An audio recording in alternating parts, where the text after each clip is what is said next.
नमस्कार, आप देख रहे हैं वर्ड हेडलाइन और मैं नंदिनी नागर।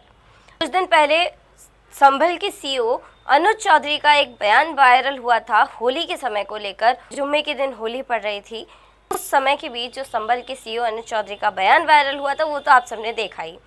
साथ ही अब ईद के मौके पर भी संभल के सीईओ पीछे ना हटते हुए उन्होंने अपना एक और बयान वायरल कर दिया है। न जाने इस बयान के बाद कितने सवाल उठेंगे, इस बयान पर कितने विवाद होंगे, ये तो आगे देखना बाकी है, लेकिन सुनना जरूरी है कि संभल के सीईओ अनुज चौधरी ने क्या कहा है।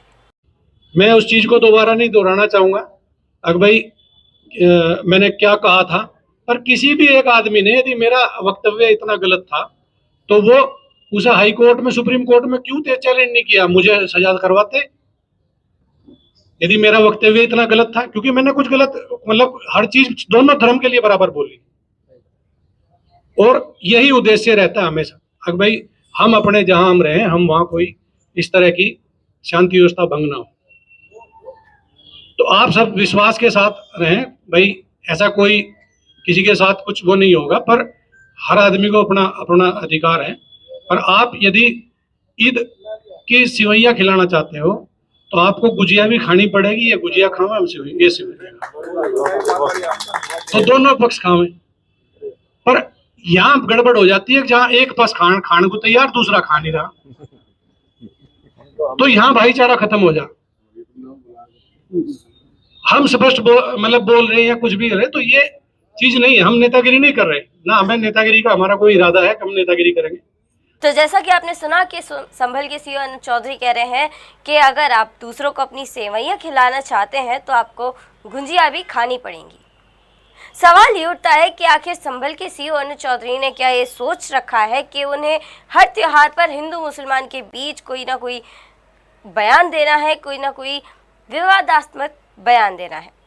साथ ही साथ वो ये भी कहते हैं कि मेरा ये कोई उद्देश्य नहीं है कि हिंदू मुस्लिम के बीच विवाद खड़ा हो या कोई सवाल खड़े हों, और साथ ही वो ऐसा बयान भी दे देते हैं जिससे हिंदू मुस्लिम के बीच विवाद खड़ा हो सकता है। खैर, अब ये तो आगे देखना बाकी है कि इस बयान के बाद इस बयान पर कितने सवाल उठेंगे, कितने विवाद होंगे। लेकिन अभी देखते हैं आगे की खबर। उत्तर प्रदेश के कन्नौज में मीडिया से बात करते वक्त अखिलेश यादव जी ने कहा कि ये लाल टोपी नेताजी की दी हुई है, मैं औरों की तरह टोपी नहीं बदलता। और साथ ही उन्होंने ये तंज भी कसा कि गूगल पर भी सर्च करके देख लीजिए या फिर चैट जीपीटी से पूछ लीजिए कि सबसे ज्यादा टोपी बदलने वाले नेताजी कौन है। देखिए, ये टोपी जब से नेताजी ने दी हमें तब से मैं लगा रहा हूँ। हम उनमें से लोग नहीं है जो टोपी बदलते हों। और मैं तो कहूंगा आपसे, मेरा नौजवान साथी लग रहा है, ये गूगल करे कि सबसे ज्यादा बदलने वाला टोपी वाला नेता कौन है। मैं तो कहूंगा चैट जीपीटी से पूछ लो। और एक नया और आया एआई और आया है। अगर उस पर टाइप करके कहोगे कि उस नेता को हमें दिखाओ और बताओ जो नेता सबसे ज्यादा टोपी बदलता है, तो अपने आप आपको पता लग जाएगा कि कौन वो नेता निकलेगा जो सबसे ज्यादा टोपी बदलता है। योगी जी ने कहा भैया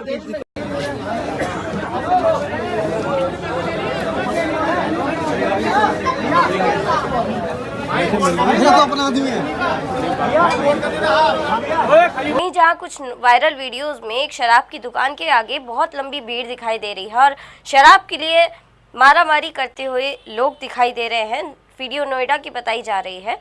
वीडियो में लिखा हुआ भी है कि सभी शराब की बोतलों पे बाय 1 गेट 1 फ्री का ऑफर रखा है, और ऐसा इसलिए रखा है क्योंकि 1 अप्रैल से उत्तर प्रदेश के सभी शराब की दुकानों की शराब उत्तर प्रदेश सरकार के खाते में आ जाएगी।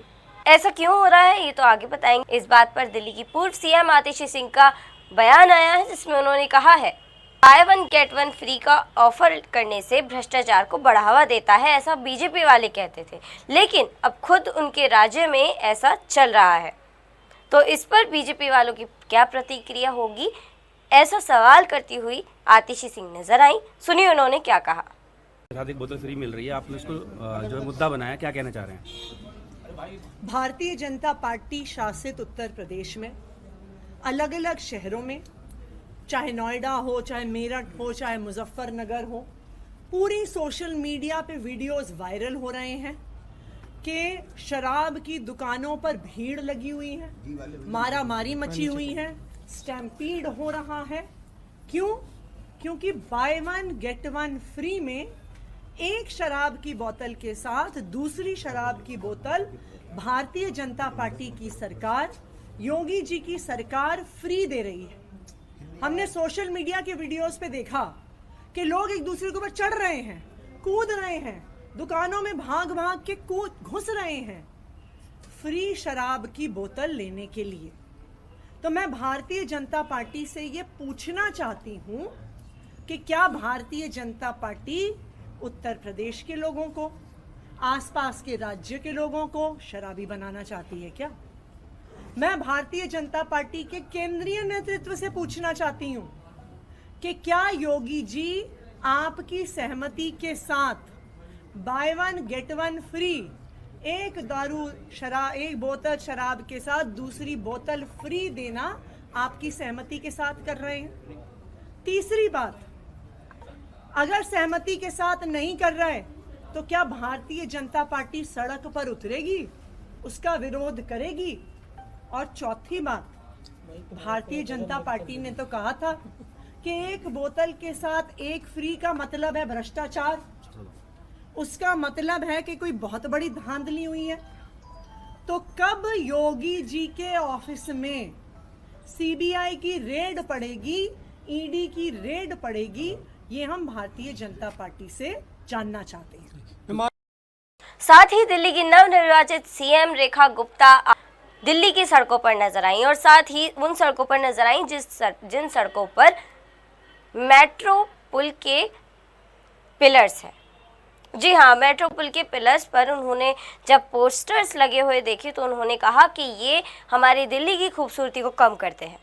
और अब से उन्होंने यह ऐलान भी किया है कि मेट्रो पुल के सभी पिलर्स को साफ स्वच्छ रखा जाएगा, क्योंकि वो एक दिल्ली की खूबसूरती को बढ़ावा देते हैं। और अगर मेट्रो पुल के पिलर्स पर ही पोस्टर्स, स्टिकर्स लगे हुए दिखाई देंगे तो ये दिल्ली की खूबसूरती को कम करता है। आप ये पोस्टर हटाइए, ये सरकारी प्रॉपर्टी को खराब करने का, डैमेज करने का किसी को अधिकार नहीं है। अगर सुंदर दिल्ली चाहिए, स्वच्छ दिल्ली चाहिए तो सबको सहयोग करना पड़ेगा। हम में से मुख्यमंत्री से लेकर के कोई भी व्यक्ति, मैं निवेदन करती हूँ कि सरकारी प्रॉपर्टी को गंदा नहीं करें। मेट्रो के पिलर ये हमारी दिल्ली की खूबसूरती है, यहाँ पे होर्डिंग, पोस्टर, बैनर ये हमें नहीं लगाने हैं। कभी जीवन में मुझसे भी कभी लगाओ तो मैं जल्दी की जनता से क्षमा मांगती हूँ, परंतु इसके बाद से हम लोग ये तय करें कि दिल्ली को खूबसूरत करना है, दिल्ली को बेहतर करना है। लेकिन साथ ही ये सवाल उठता है कि अगर मेट्रो पुल के पिलर्स पर लगे हुए स्टिकर्स दिल्ली की खूबसूरती को बर्बाद करते हैं, दिल्ली की खूबसूरती को कम करते हैं, तो वो जगह कौन सी है जहां संजय सिंह जी झाड़ू लगाते हुए दिखाई देते हैं, जहां संजय सिंह अपनी पार्टी के अन्य नेताओं के साथ झाड़ू लगाते हुए नजर आते हैं? क्या उन जगहों पे दिल्ली की नवनिर्वाचित सीएम रेखा गुप्ता जी नहीं गई हैं? और अगर नहीं गई हैं तो शायद उन्हें जाना चाहिए, क्योंकि ऐसी गंदगी भरी जगहों से भी दिल्ली की खूबसूरती कम होती है। आम आदमी पार्टी के राज्यसभा सांसद राघव चड्ढा ने आज राज्यसभा में बैंकों को लेकर एक बड़ा ही अहम मुद्दा उठाया है। बैंकों की वर्तमान बिगड़ती व्यवस्था को लेकर, बिगड़ती स्थिति को लेकर उन्होंने कई सवाल उठाए हैं और कई मांगे भी रखी है जिनको सरकारी बैंकों में लागू करना चाहिए, जैसे कि गांव से बैंकों की शाखा काफ़ी दूर होना, या खराब ग्राहक सेवा, छिपे हुए बैंक शुल्क, बीमा और निवेश उत्पादों की गलत बिक्री और बाकी अन्य ऐसे सवाल उन्होंने ऐसे खड़े करे जिसको लेकर उन्होंने संसद में अपना भाषण दिया। सुनिए आम आदमी पार्टी के राज्यसभा सांसद राघव चड्ढा ने संसद में क्या कहा। शुक्रिया मैडम कि आपने मुझे बैंकिंग बिल 2024 पर बात करने का मौका दिया। सर, बैंक ईंट या सीमेंट से बनी किसी इमारत का नाम नहीं है। बैंक सिर्फ किसी स्टील या एल्यूमिनियम से बने एटीएम का नाम नहीं है, और बैंक ना ही एक काउंटर से दूसरे काउंटर पर दौड़ रहे बैंक ग्राहकों की उस दौड़ का नाम है। बैंक नाम है विश्वास का, बैंक नाम है अधिकार का, न्याय का, समानता का। लेकिन पिछले कुछ वर्षों में ये विश्वास जो ग्राहकों का बैंकिंग व्यवस्था में था वो कहीं ना कहीं कमजोर होता नजर आ रहा है और उसके कुछ बुनियादी कारण, बहुत ही बेसिक कारण आज मैं सदन में आपके माध्यम से सरकार के सामने रखना चाहूंगा। सबसे पहला, पुअर कस्टमर सर्विस। यदि आज किसी ग्राहक को सरकारी बैंक में किसी काम से जाना हो तो मान लीजिए उसके ग्रह खराब चल रहे हैं और दिहाड़ी भी खराब होगी, कोई नौकरी पेशा आदमी हो तो ऑफिस से छुट्टी लेनी पड़ती है, कोई स्टूडेंट हो तो प्रैक्टिकल का एग्जाम मिस करना पड़ता है, यहां तक कि साधारण सी पासबुक अपडेट कराने भी जाना हो तो वो भी एक संघर्षशील सफर में तब्दील हो जाता है। मैडम, आप जब किसी सरकारी बैंक में घुसते हैं तो ऐसा लगता है कि 80 या 90 की दशक की किसी इमारत में आ गए हैं, जहां पे दीवारें उखड़ रही होती हैं, पंखा अपनी मर्जी से चलता है और लाइनें रेल टिकट से भी ज्यादा लंबी होती हैं। इसके बाद जब आप काउंटर नंबर 1 पे पहुंचते हैं तो बताया जाता है काम यहां नहीं होगा, काउंटर नंबर 4 पर जाइए। जब काउंटर नंबर 4 पे जाते हैं तो बताया जाएगा यहां पर भी काम नहीं होगा, फर्स्ट फ्लोर पर जाइए। और जब आप थके हारे फर्स्ट फ्लोर पर पहुंचते हैं तो बताया जाता है कि लंच हो गया है, लंच के बाद 2 बजे आइएगा। 2:15 पहुंचते हैं तो बताया जाता है कि लंच एक्सटेंड हो गया, अभी कर्मचारी गुलाब जामुन खा रहे हैं। यह व्यवस्था है कस्टमर सर्विस की एक सरकारी बैंक में। और आज हम जहां चांद पर पहुंच गए, यूपीआई से गोलगप्पे खरीद रहे हैं, लेकिन हमारी सरकारी बैंकिंग व्यवस्था 80-90 के दशक से बाहर नहीं आ पा रही है। अभी आरबीआई के गवर्नर ने हाल ही में एक प्रेस कॉन्फ्रेंस कर वित्तीय वर्ष 23-24 की रिपोर्ट जारी करते हुए कहा कि 95 शेड्यूल्ड कमर्शियल बैंक्स में एक साल में, एक वित्तीय वर्ष में 1 करोड़ से ज्यादा कस्टमर सर्विस से संबंधी कंप्लेंट्स आई हैं। और ये तो वो कंप्लेंट्स हैं जिन लोगों को पता था कंप्लेंट कैसे दर्ज करानी है और उन्होंने दर्ज कराई। न जाने ऐसी कितनी कंप्लेंट्स होंगी जो सिस्टम में कैद ही नहीं हुई। इसी के साथ साथ बैंकिंग कोड और स्टैंडर्ड्स बोर्ड ऑफ इंडिया का एक सर्वे बताता है कि 45% बैंक कस्टमर्स बैंकिंग व्यवस्था से डिससैटिस्फाइड हैं, असंतुष्ट हैं। और मैं चाहूंगा आपके माध्यम से सरकार के कानों तक ये बात पहुंचे कि डिजिटल सर्विसेज का एक कस्टमर सेटिस्फैक्शन ऑडिट कराना चाहिए सरकारी बैंकों का, कि क्या हमारी सरकारी बैंकों की वेबसाइट का इंटरफेस या मोबाइल एप्लीकेशंस सरल हैं, अच्छी हैं, या कस्टमर्स उससे त्रस्त हैं। दूसरा बड़ी समस्या है रूरल इंडिया के अंदर limited access to banking infrastructure. आइए गांव की ओर चलते हैं। मैडम, क्या हमारी बैंकिंग व्यवस्था ग्रामीण इलाकों तक पहुंच चुकी है? नाबार्ड की एक रिपोर्ट बताती है कि 50% of rural India is still suffering from lack of adequate access to banking.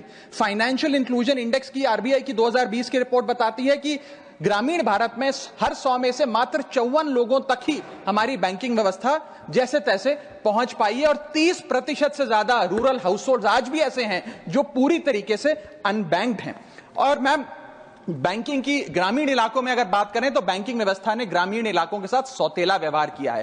पहले तो बैंक की ब्रांच गांव के पास नहीं है। जब वो बूढ़ा आदमी भोला भटका बैंक की 5-10 किलोमीटर दूर ब्रांच तक पहुंचता है तो पता लगता है कि बिजली गुल है। बिजली आ जाती है तो पता लगता है सर्वर डाउन हो गया है। सर्वर भी चल जाता है तो पता लगता है आधार सीडिंग में दिक्कत है, फिंगरप्रिंट मिसमैच हो रहा है या बैंक अकाउंट की मैपिंग ही नहीं हो पा रही है। डॉक्यूमेंटेशन से लेकर कॉम्प्लिकेटेड फॉर्म से लेकर लैंग्वेज के चैलेंजेस तक ग्रामीण इलाकों में लोगों को झेलने पड़ते हैं और सबसे ज्यादा बैंकिंग फ्रॉड भी गांव के भोले भाले आदमी के साथ होता है। इसी के चलते हमारे गांव का आदमी प्राइवेट निजी साहूकार के पास जाकर लोन लेना बेहतर समझता है, ना कि किसी बैंक के पास जाकर। और जब वे साहूकार के पास जाता है तो ना वहां पेपर वर्क होता है, एक इजियर एक्सेस होता है, फियर ऑफ बैंक और इलिटरेसी नहीं होता। बहुत बार तो मॉर्गेज पे भी कुछ नहीं रखना पड़ता, इसलिए वो साहूकार से ब्याज पे पैसा उठाता है, लेकिन साहूकार उसे मनमानी दाम पर वो ब्याज पर पैसा देता है। 60 से 80% सालाना का इंटरेस्ट रेट चार्ज करता है, जिंदगी भर के लिए उसकी गुलामी लिखवा लेता है और वो बेचारा गांव का भोला भाला आदमी डेट ट्रैप में फंस के रह जाता है। मेरी तीसरी बड़ी समस्या जो मैं आज आपके सामने रखना चाहूंगा वो है साइबर फ्रॉड और digital frauds in the banking sector. Cyber frauds वर्ष 2023 में 75,800 घटनाएं सामने आई जो कि कंप्लेंट्स दर्ज हुई।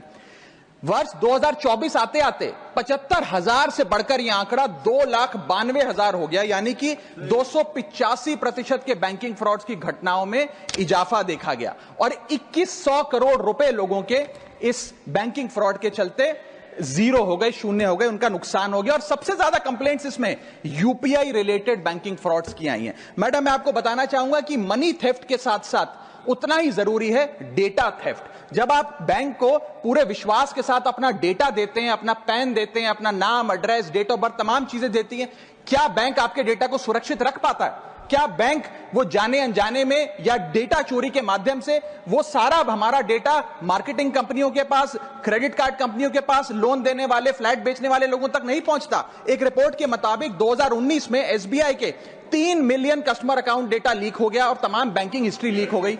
2021 में मोबीविक का 8.2 TB का केवाईसी डेटा ही लीक हो गया। 2021 में एक पेमेंट गेटवे जस्टपे का 100 मिलियन क्रेडिट कार्ड की पेमेंट डिटेल्स और रिकॉर्ड्स लीक हो गई। अब ये लीक है कि जाने अनजाने में डेटा शेयरिंग है, ये फैसला मैं आप तक छोड़ता हूं, लेकिन आपको इस डेटा लीक का भुगतान करना पड़ता है, आपको उसको भुगतना पड़ता है। और उसका सबसे छोटा सा उदाहरण है कि आए दिन आपको आपके बीवी, आपके माता पिता, आपके घर वाले फोन करके आपका हाल पूछे ना पूछे, मार्केटिंग कॉल्स वाले आपको रोज फोन करके कहेंगे कि आपका क्रेडिट कार्ड अप्रूव हो गया, आपका लोन अप्रूव हो गया, हमसे फ्लैट ले लीजिए, हमसे फलानी चीज ले लीजिए। इनके पास ये हमारा डेटा आता कहां से, एक बड़ा सवाल है। चौथी समस्या, हिडन चार्जेस और फीस। मैं चाहूंगा आपके माध्यम से ये नाना प्रकार के चार्जेस जो आज मैं सदन में लाया हूं, ये माननीय वित्त मंत्री जी तक पहुंचे, ताकि देश के आम आदमी की जो जेब बैंकिंग सिस्टम काट रहा है, ये उसे पता लगे, ग्राहक को भी और माननीय वित्त मंत्री जी को भी। पहला, मिनिमम बैलेंस पेनल्टी। यदि आप न्यूनतम बैलेंस नहीं रखते हैं तो 100 से 600 रुपए प्रति माह बैंक आपका काट लेता है। इस चार्ज को लगाने के बाद बैंकों ने वित्तीय वर्ष 22-23 में 3500 करोड़ रुपए मिनिमम बैलेंस पेनल्टी के नाम से लोगों से वसूले हैं मैडम। दूसरा चार्ज, एक्स्ट्रा एटीएम यूजेज। आपको एटीएम ट्रांजैक्शन के लिए 2 से 3 की मोहलत मिलती है, 2 से 3 की इजाजत मिलती है बैंकों द्वारा। अगर आप चौथा, पांचवा ट्रांजैक्शन कर लें तो हर ट्रांजैक्शन पे 20 रुपए एटीएम चार्ज आपको देना पड़ता है। इनएक्टिविटी फी 100 से 200 रुपए सालाना, यानी कि अगर बैंक आप बहुत ज्यादा अपना अकाउंट यूज नहीं करते हैं तो बैंक इनएक्टिविटी के नाम पे भी चार्ज लगा देता है। फिर बैंक स्टेटमेंट आप मंगवाते हैं तो बैंक स्टेटमेंट इशुएंस चार्जेस के नाम पर आपसे 50 से 100 रुपए लेता है। फिर आप कहते हैं हमें एसएमएस अलर्ट के माध्यम से मेरे बैंक के खाते में क्या आ रहा है उसकी जानकारी मिले, तो एसएमएस अलर्ट चार्जेस के नाम पर भी प्रति क्वार्टर 20 से 25 रुपए आपसे लिया जाता है।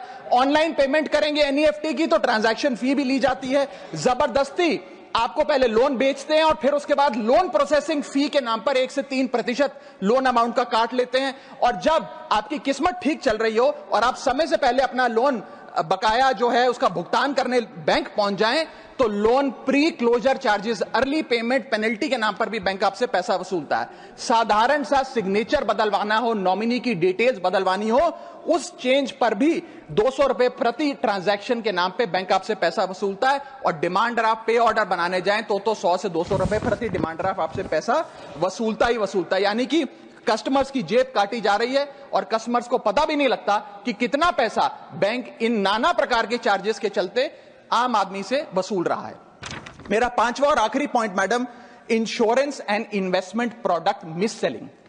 अपने क्वार्टरली या मंथली टारगेट्स पूरा करने के लिए बैंक के एग्जीक्यूटिव मिस सेलिंग करते हैं, गलत प्रोडक्ट लोगों को बेचते हैं। यह भी एक प्रकार का हनी ट्रैप है। मीठी मीठी बातें कर कर भोले भाले मासूम लोगों को ऐसे प्रोडक्ट्स बेच दिए जाते हैं जिनकी जरूरत उन्हें है ही नहीं। IRDAI, insurance regulatory development authority of India की एक रिपोर्ट बताती है कि 3.5 लाख सालाना कंप्लेंट्स में से 20% कंप्लेंट्स सिर्फ और सिर्फ मिस सेलिंग की, गलत प्रोडक्ट बेचने की उन्होंने दर्ज करी हैं। सेबी की एक रिपोर्ट बताती है कि 30% इन्वेस्टर मिसलीडिंग इंफॉर्मेशन का शिकार हैं। और म्यूचुअल फंड्स की मदर बॉडी, जिसे association of mutual fund of India कहते हैं, वो बताती है कि 23%, मैं खत्म कर रहा हूं मैडम, 23% इन्वेस्टर ऐसे हैं जिनके पास वो प्रोडक्ट्स हैं जो उनके रिस्क प्रोफाइल और फाइनेंशियल गोल से मेल ही नहीं खाते हैं। तो मैडम, मैं इन सारे जो समस्याएं बताई हैं उसके माध्यम से समाप्त कर रहा हूं। बस इतना ही कहना चाहूंगा कि ये बड़ी बुनियादी समस्याएं हैं जो आज इस देश का एक आम अकाउंट धारक, एक आम आदमी सफर कर रहा है। मैं चाहूंगा माननीय वित्त मंत्री जी इन बुनियादी सुविधाओं का, इन बुनियादी समस्याओं का समाधान दे। बहुत बहुत शुक्रिया। इस खबर में भी बस इतना ही। देखते रहिए वर्ल्ड हेडलाइन। मैं नंदिनी नागर, नमस्कार।